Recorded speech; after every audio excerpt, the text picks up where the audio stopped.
Assalamualaikum warahmatullahi wabarakatuh. Kembali lagi di channel Klub Belajar. Nah, di video ini kita akan membahas tentang SKB Widya Iswara. Dan nantinya SKB-nya ini akan saya bagi ke beberapa part. Dan yang akan kita bahas di sini memang akan sesuai dengan kisi-kisi dan juga pengalaman dari teman-teman yang sudah pernah mengikuti tes CPNS untuk formasi Widya Iswara. Nah, untuk di part pertama kita langsung masuk aja.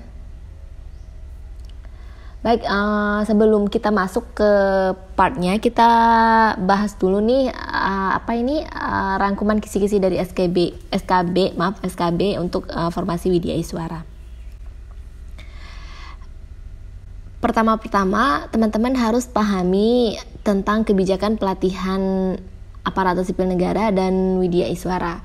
Dan ini tuh sudah dijelaskan dan teman-teman bisa mendapatkan perihal ini di Permen Pan RB nomor 22 tahun 2014. Dan nantinya juga akan banyak sekali beberapa juknis, kemudian perkalan tentang Widya Iswara ini. Nanti teman-teman aku akan bagikan poin-poinnya, dan untuk materinya sebenarnya aku sudah share semua materi. Kalau emang teman-teman mau baca, banyak sekali materi tentang untuk SKB Widya Iswara ini yang sudah aku bagi di postingan SKB Widya Iswara aku sebelumnya. Jadi teman-teman bisa scroll ke bawah di video aku, kalau nggak salah tuh di 2020 kayaknya aku pernah upload video SKB Widya Iswara, karena ini memang murni pengalaman dari tes SKB-nya aku di tahun 2020.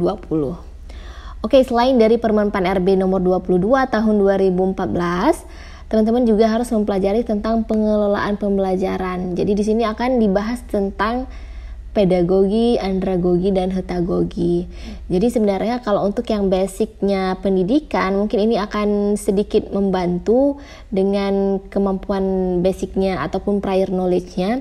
Dan jika pun ada dari teman-teman yang S1-nya tuh bukan dari pendidikan, jangan khawatir, karena insya Allah jika teman-teman pelajari semua materi-materi yang ada di Google Drive yang aku bagikan linknya di deskripsi video aku sebelumnya, teman-teman nanti pasti akan bisa, insya Allah. Nah, kemudian untuk rincian dari tentang pendidikan ataupun pembelajaran, teman-teman bisa mempelajari tentang pembelajaran orang dewasa ya, atau biasanya disebut dengan andragogi. Kalau teman-teman sering dengar ini andragogi, bukan Andra and the Backbone ya.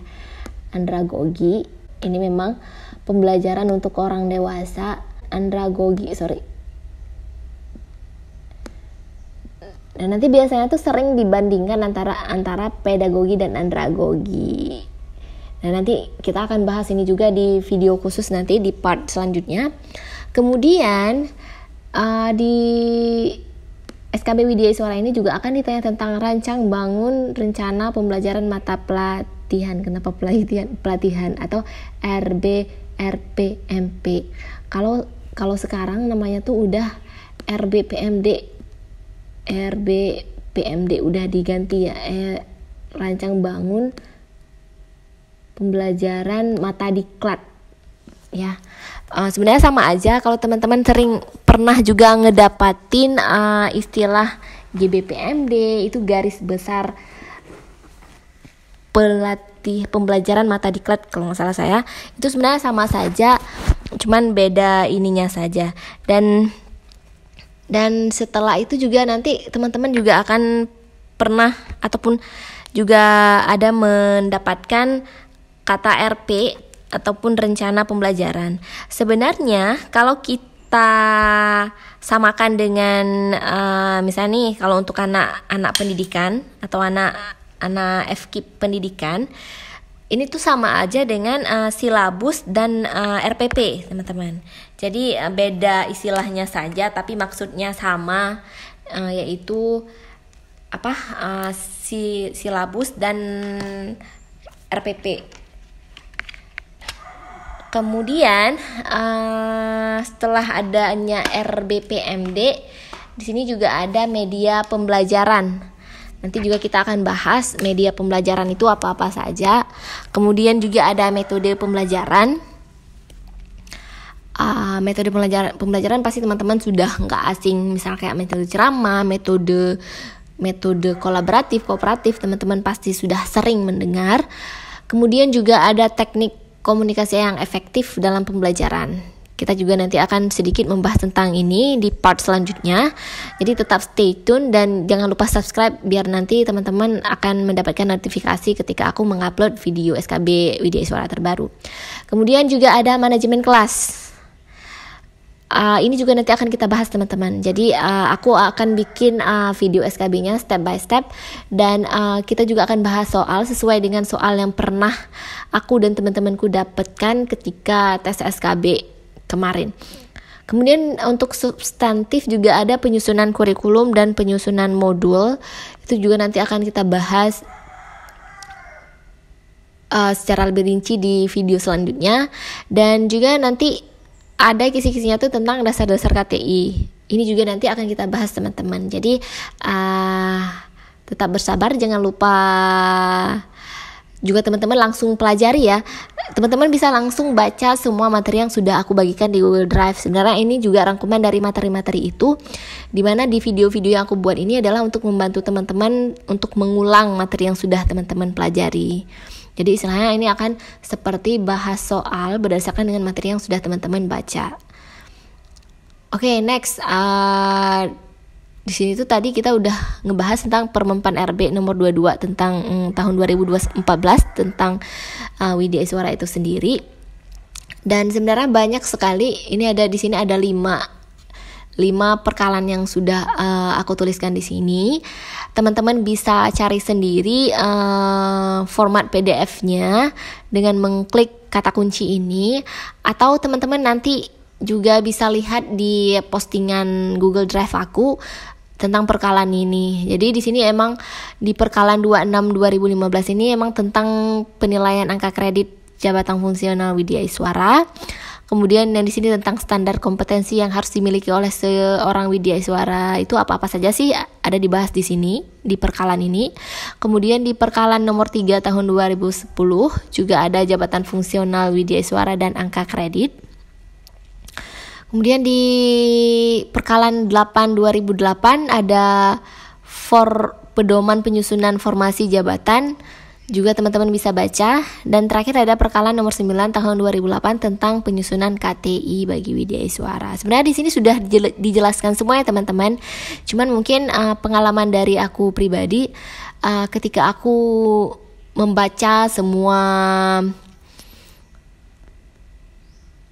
peraturan ini, semua butir-butirnya, di situ tuh aku sempet kayak overload gitu ya, terlalu banyak materi yang aku baca, kemudian aku jadi bingung sendiri. Dan juga pada tahun 2020 itu masih sangat minim video yang ngebahas tentang SKB Widya Iswara. Jadi pengalaman dari aku sendiri, aku tuh sempat bingung, ini harus belajar dari mana sih? Ini terlalu banyak, ini kisi-kisinya apa sih yang harus dipelajari? Jadi ya udah, pada waktu itu aku pelajari semua, dan walaupun agak sedikit overload di awal-awal, tapi ketika aku sudah mengulang 2-3 kali, jadi aku tuh ngulang semua materi yang udah aku pelajari itu sampai 2-3 kali, dan di situ aku udah baru paham, oh ternyata ini loh. Dan ketika pas ditanya di SKB juga, oh ternyata ini yang udah aku pelajari loh. Jadi ada benefitnya, fruitful lah, yang udah aku pelajari itu bisa bermanfaat ketika aku mengikuti SKB. Dan for your information, di SKD aku tuh peringkat 4, tetapi ketika SKB alhamdulillah aku tuh peringkat 1, dan alhamdulillah karena SKB ku lumayan tinggi, jadi aku bisa lulus menjadi Widya Iswara. Padahal pada awalnya aku udah, ini gimana nih ya, SKD-nya peringkat 4, gimana nih di SKB, udah nggak tahu ini bakal ditanya tentang apa, gimana kira-kira pertanyaannya. Udahlah, pokoknya aku udah nyerah. Tapi and then aku realize kalau misalnya usaha tuh nggak pernah mengkhianati hasil. Oke teman-teman, lanjut. Sudah cukup curhatnya, kita lanjut ke slide berikutnya. Oke, kita langsung bahas aja beberapa soal yang kira-kira seperti ini model soalnya, karena aku juga nggak bisa recall soalnya secara penuh, secara detail, tapi kira-kira seperti ini insyaallah teman-teman ya. Ini untuk yang Pemerempat RB nomor 22 tahun 2014. Soal pertama, instansi pembina jabatan fungsional Widya Iswara adalah A. LAN, B. BKN, C. Kemenpan RB, D. Kemendikbud, atau E. Kemenak.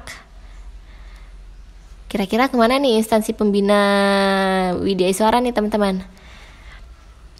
Jadi sebenarnya untuk Widya Iswara tuh, untuk yang masih bingung ya, untuk Widya Iswara sebenarnya ada di semua instansi. Misalnya tuh di Kemenak ada Widya Iswara, Kemendikbud ada Widya Iswara, di BKN ada juga Widya Iswara, di LAN juga ada, di 4RB ada, di ini ada. Jadi sebenarnya di setiap instansi ada Widya Iswara.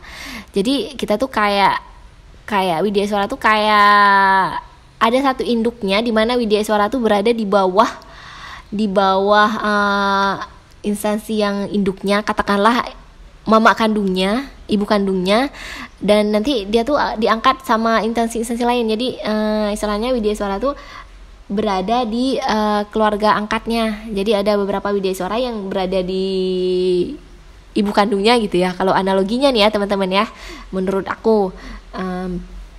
Jadi ada Widya Iswara yang berada di asuh atau berada di ibu kandungnya, ada Widya Iswara yang berada di keluarga angkatnya gitu. Jadi yang menjadi ibu kandung dari Widya Iswara itu, ataupun yang menjadi yang menjadi instansi pembinanya itu adalah LAN, Lembaga Administrasi Negara. Sedangkan untuk yang menjadi angkatnya keluarga angkatnya itu di mana dia ditempatkan. Akan tetapi untuk gaji, untuk semuanya tuh biasanya dari tempat yang di mana dia ditempatkan. Dari LAN-nya itu sendiri atau dari induknya itu sendiri, paling hanya beberapa seperti pemerempat tadi, perkalan tadi, pokoknya peraturan-peraturannya itu dari instansi pembina. Akan tetapi untuk gaji dari instansi di mana dia berada. Jadi kita jawab saja, ini untuk jawabannya adalah yang ini. Nah. Oke, next. Diklat yang dilaksanakan ini teman, dilaksanakan untuk mencapai persyaratan kompetensi teknis yang diperlukan untuk pelaksanaan tugas PNS merupakan pengertian diklat. A. Fungsional, B. Teknis, C. Prajabatan, D. Kompetensi, atau E. Perjenjangan. Ini untuk persyaratan kompetensi teknis, jelas sekali jawabannya adalah yang teknis ya. Jadi ini ada diklat teknis. Untuk yang persyaratan kompetensi fungsional biasanya itu untuk diklat fungsional. Untuk prajabatan ini biasanya untuk CPNS yang baru lulus. Jadi mereka tuh 80%, kemudian mau dijadikan 100%, mereka harus mengikuti diklat ini terlebih dahulu. Kalau sekarang namanya tuh Latsar, bukan lagi prajabatan ya teman-teman. Yang terbaru namanya Latsar. Kalau teman-teman pernah mendengar, ini namanya Latsar, pelatihan dasar. Ini untuk persyaratan CPNS menjadi PNS dari 80% menjadi 100%. Oke, next. Tugas pokok Widya Iswara adalah A. Mendidik, mengajar, dan melatih PNS. B. Dikjartih. Dikjartih ini singkatan dari mendidik, mengajar, dan melatih teman-teman ya. Dikjartih PNS, evaluasi dan pengembangan diklat. C. Dikjartih PNS, non-PNS, evaluasi dan pengembangan diklat. D. Dikjartih PNS dan non-PNS. E. Dikjartih PNS di instansi pemerintah dan swasta. Nah, dari kesemua poin A, B, C sampai D, ini tuh tugas dari Widya Iswara. Jadi Widya Iswara tuh mereka emang mengajar PNS, bahkan non-PNS, baik di instansi pemerintah maupun swasta. Dan selain mengajar, melatih, dan mendidik, mereka juga melakukan evaluasi dan pengembangan terhadap diklat yang dilakukan. Nah, kalau dari sini keseluruhannya ada di mana kira-kira? Kalau kita lihat keseluruhannya itu ada di sini, ya nggak sih? Di C. Jadi di C ada di Jati PNS, ada non PNS, ada evaluasi dan pengembangan diklat. Akan tetapi karena pertanyaannya adalah tugas pokok Widya Iswara adalah yang ini. Jadi tugas yang harus mereka kerjakan adalah mendidik, mengajar, melatih PNS di instansi penempatannya, kemudian evaluasi dan pengembangan dari diklat. Nah, di sini untuk yang non PNS, mereka Widya Iswara ini juga mengajar yang non PNS dan mereka juga mengajar di pemerintah ataupun swasta. Akan tetapi ini tidak menjadi tugas pokok dari Widya Iswara. Ini hanya tugas penunjang. Oke, next. Berikut merupakan unsur utama jabatan fungsional Widya Iswara, kecuali unsur utama ya teman-teman. A. Pendidikan, B. Pelaksanaan Dikjarti PNS, C. Pelaksanaan Dikjarti PNS dan non PNS, D. Evaluasi dan pengembangan diklat, atau E. Pengembangan profesi. Nah, unsur utamanya ini sebenarnya sama dengan soal yang tadi. Kalau teman-teman sempat fokus, ini jawabannya yang mana sih kira-kira untuk soal berikutnya? Untuk soal berikutnya adalah unsur utamanya sama dengan tugas pokok ya. Jadi yang kecualinya adalah yang ini, yang C, karena ada non PNS. Nah, kembali lagi ke tadi. Kalau yang tadi kan non PNS itu bukan yang pokok, berarti bukan yang utama. Jadi emang unsur utama dari fungsional Widya Iswara itu ada 4: pendidikan, pelaksanaan Dikjarti PNS, evaluasi dan pengembangan diklat, dan pengembangan profesi. Okay, next. Berapa jumlah angka kredit yang wajib dikumpulkan oleh Widya Iswara ahli pertama dalam waktu 1 tahun? Nah, ini untuk Widya Iswara ahli pertama. Jadi ada 4 ya untuk Widya Iswara itu, ada ahli pertama, muda, madya, sama utama. Jadi yang paling junior itu adalah yang ahli pertama. Jadi teman-teman nih mau tes CPNS, berarti teman-teman tesnya untuk Widya Iswara ahli pertama ya. Kira-kira berapa angka kreditnya? Apakah yang paling tinggi ataupun yang paling rendah? Nah, untuk karena paling senior dan untuk keempat Widya Iswara itu ada 4 model jumlah angka kredit per tahunnya. Utama yang 50 adalah untuk yang utama, ini untuk yang madya, ini untuk yang muda, dan ini untuk yang pertama. Jadi jawabannya adalah yang D, 12,5 ya teman-teman ya. Next, Widya Iswara dibebaskan sementara dari jabatannya apabila kecuali A. Diberhentikan sementara sebagai PNS, B. Ditugaskan secara penuh di luar jabatan Widya Iswara, C. Menjalani atau kenapa menjadi ya? Menjalani cuti di luar tanggungan negara, D. Menjalani cuti di luar tanggungan negara kecuali untuk persalinan anak keempat dan seterusnya, E. Menjalani tugas belajar lebih dari 6 bulan. Jadi yang dibebaskan sementara dari jabatannya adalah yang C, karena ini menjalani cuti di luar tanggungan negara. Oke, thank you untuk hari ini. Untuk di video, untuk yang sudah menonton video ini, mudah-mudahan pembahasan soalnya bisa membantu teman-teman untuk merecall apa yang sudah teman-teman baca di penerapan RB-nya.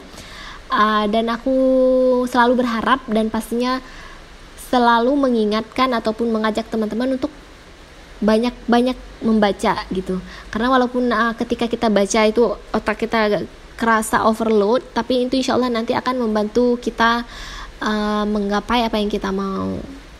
Oke, see you on my next video. Jangan lupa komentar di bawah teman-teman mau dibuatin video apa untuk SKB Widya Iswara ini. Oke, thank you. Bye-bye.